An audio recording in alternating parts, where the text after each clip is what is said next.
Hey everybody, welcome back to the My Bourbon Journey Whiskey Review channel. My name is Scott.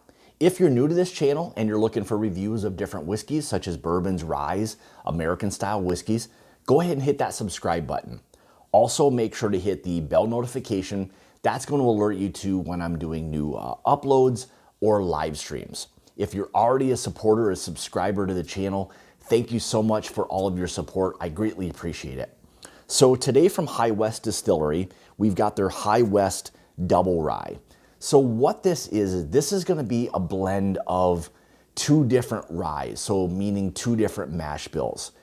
They have changed it slightly from the years past where they were using an older sourced rye whiskey and some of their own younger distillate to now where I believe the new blend is a 95.5 rye mash bill sourced from MGP, and I believe their own distillate, which I think is an 80% rye and a 20% malted rye. So I'll double check that just to make sure, but I think as of the last couple of years, they have switched to kind of a new blend.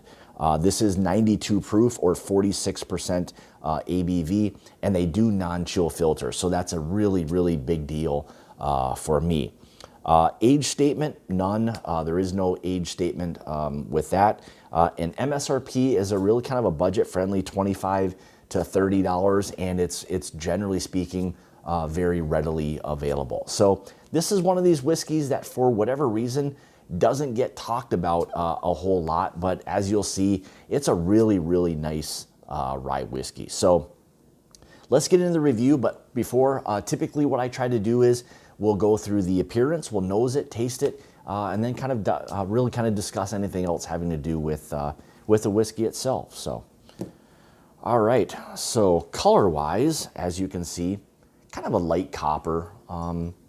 You know, not overly dark by any means, but nice copper color to it, light copper color. And then two other things. So move the whiskey in the glass, introduce a little bit of air to it. I think a lot of times that helps to really allow a whiskey to open up and will, generally speaking, kind of improve the whiskey experience. And then more importantly is to kind of see how oily it is. And this has some pretty decent legs to it. So that's always nice. Usually that helps to translate to the palate and coating it a little bit better, which ultimately will result, hopefully, in a little more flavor in your whiskey. So, all right, let's go ahead and let's get into the nose here. Oh boy, so like right away, this rich, like mint note. I mean, it's very much like having a piece of mint like already in the glass. A little bit of like a piney note, like a very like herbal, like more of like a pine, like an evergreen pine. Some vanilla, like a rich vanilla that's there. A little bit of green apple. Some light oak. And this is kind of interesting. I get like a juicy fruit, bubble gum type of note to it. Not something I always get, or almost never, but you can kind of think back to that juicy the juicy fruit. It would be very like sweet gum. And actually kind of a little bit of like a muted rye. It's not overly heavy in the rye at all. Slight honey note. And maybe ever so slight dill. Not overly heavy in the dill by any means. And I'm not a fan of the dill in ryes.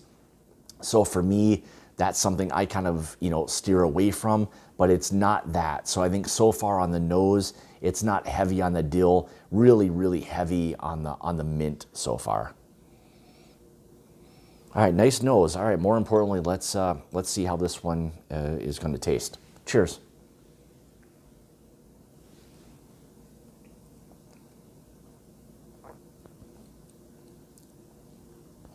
Immediately, that evergreen, that piney kind of note is very present. A little bit of mint, less mint on the palate. It's still there, but more of that evergreen or that pine note like right away.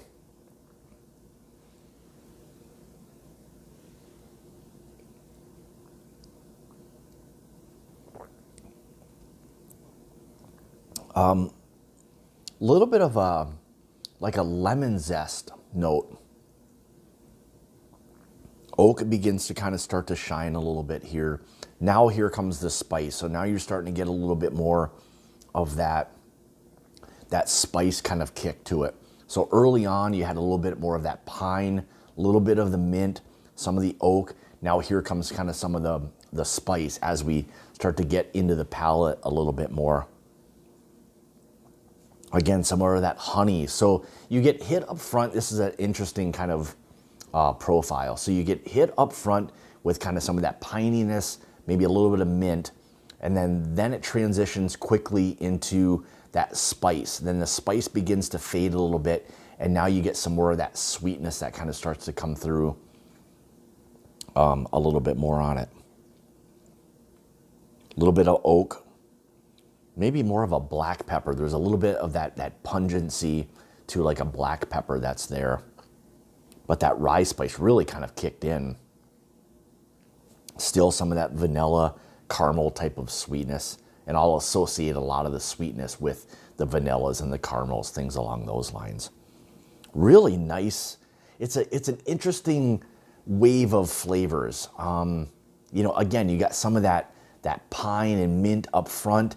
The spice kind of kicked in there, and then it kind of went back to a little bit of the sweetness. That's something that's fun to kind of experience. So as you're kind of sipping on a whiskey, you'd like it to kind of keep you on your toes a little bit, and these definitely do. So for something that's $25 or $30, it's more complex than you would think it's going to be. So those waves of flavors are very, very interesting. So it's by all means more of a different profile to me, but I think it's something definitely worth picking up in that $25 to $30 range.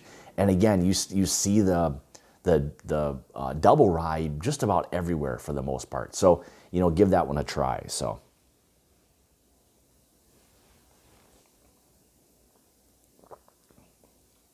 but yeah, you know, as you kind of work into the finish part of this, you know, finish probably more on the medium, maybe the medium side, but up front, again, very similar to just kind of how it all transitions. You get on the finish a little bit of that pine, that mint, a little bit of like a herbal characteristic to it, followed by some of that sweetness. But then really that spice kind of really begins to kick in and linger. So it's a combo of the evergreen, the mint, the spice, some of the sweetness like the vanillas and caramels. So a really nice, rich rye whiskey. You know, one I think would be like a great daily sipping rye whiskey with a unique flavor profile.